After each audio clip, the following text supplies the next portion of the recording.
Olá, nós vamos dar continuidade então à carta de Paulo aos Romanos, no capítulo 8. Eu vou reler a frase da semana passada.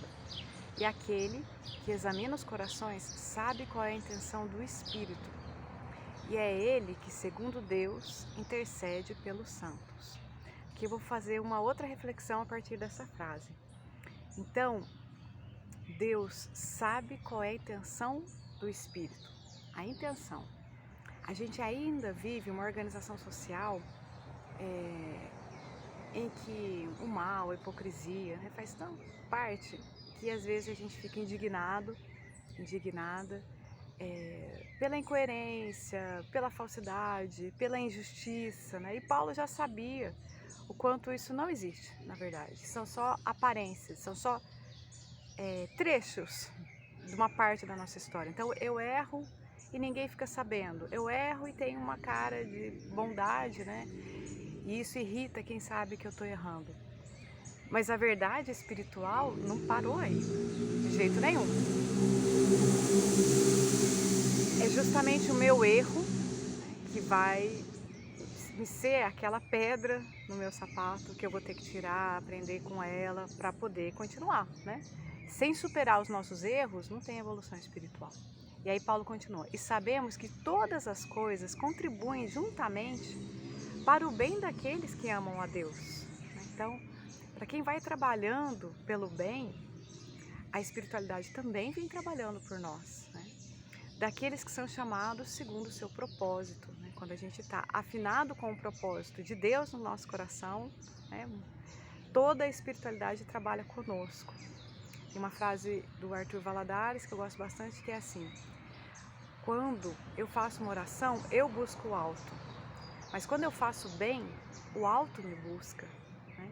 Porque quando eu estou fazendo bem, ou quando eu estou cumprindo o meu planejamento reencarnatório, ou seja, a minha missão, eu estou contribuindo para a obra divina. É isso, todo mundo tem um propósito.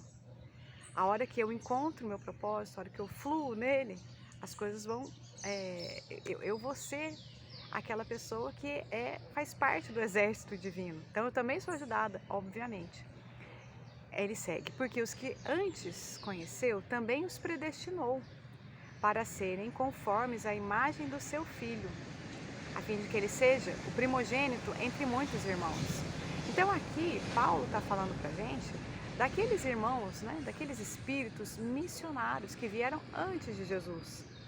A gente sempre tem a vinda de um missionário que transforma uma sociedade. De tempos em tempos, Deus nos permite isso para ir corrigindo as nossas falhas de percepção social. Aquelas crenças, aqueles rituais exagerados, aqueles erros, né, do coletivo vão sendo corrigidos pelo sacrifício, pelo esforço dos missionários, né, das missionárias, enfim. Mas mesmo aqueles e aquelas que vieram antes de Jesus já tinham em Jesus um espelho. É que a gente aqui não tinha referência ainda de Jesus, né? Mas do plano maior é Jesus, o co-criador, o governador, o dirigente total deste planeta. Então, aqui, se a gente analisar o perfil, né, a conduta, a obra desses espíritos missionários, tem uma parte que está lá descrita no Antigo Testamento, mas a gente tem os missionários em todas as culturas, né? A gente analisar bem o que eles têm de qualidade, são as qualidades de Jesus, né? Então Paulo está colocando aqui esse parâmetro para a gente. E ele fala assim: e aos que predestinou, estes também chamou. E aos que chamou, a estes também justificou. E aos que justificou, a estes também glorificou.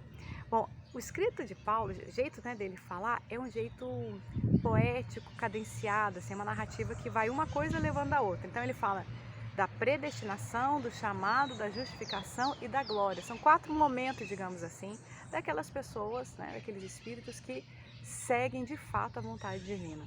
Então primeiro tem a predestinação. O que seria essa predestinação? Já está combinado no meu espírito que eu vou fazer a vontade de Deus. Então isso já é um destino e eu não me deixo corromper, né, pela pressão social, né, pela corrupção, pelos erros, pelas tentações. Esse para aqueles espíritos, né, mais evoluídos do que nós. E aí eles são o quê? Chamados, justificados, eles estão em paz com a justiça divina, né? Eles vão se tornando. e aí chegam na glória. Esse é o caminho. E aí, olha só como é que Paulo termina essa parte. Ele fala assim, ó, que diremos, pois, a estas coisas?